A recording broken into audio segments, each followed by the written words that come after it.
నల్గొండ జిల్లాకు నిరసన కంటే ముందు అసెంబ్లీకి రా, అసెంబ్లీలో చర్చ చేద్దాం, ఇవన్నీ ప్రజలకు చెప్తాం తారీఖులతో సహా.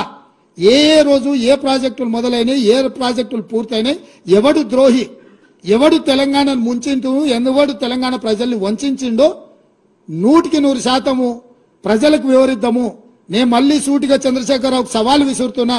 రేపు రాబోయే బడ్జెట్ సమావేశాలలో 2 రోజులు వైట్ పేపర్తో సహా ప్రాజెక్టుల మీద, స్వాధీనం చేసే విషయాల మీద చర్చ చేద్దాము.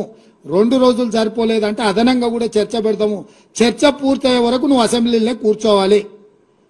కాలు నొప్పి, కంటి నొప్పి, పంటి నొప్పి అని ఇంట్లో వండుకొని నువ్వు నాటకాలు వేస్తే నీ నాటకాలను ప్రజలు గమనిస్తలేరు అనుకోకు చంద్రశేఖరరావు.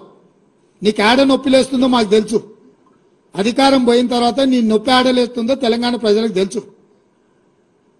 కాబట్టి వీటన్నిటిని దృష్టిలో పెట్టుకొని ప్రజల్ని కేసీఆర్ మళ్ళీ గందరగోళపరిచి మోసం చేయాలని నాటకాలు ఆడుతుండ్రు. నిన్నమన్న కొడుకు అల్లుడు బిడ్డ మాట్లాడిరుగా చిన్నగా చూస్తున్నాడు, చిన్న రంగంలోకి ఎట్లొస్తే బాగుంటుందా అని.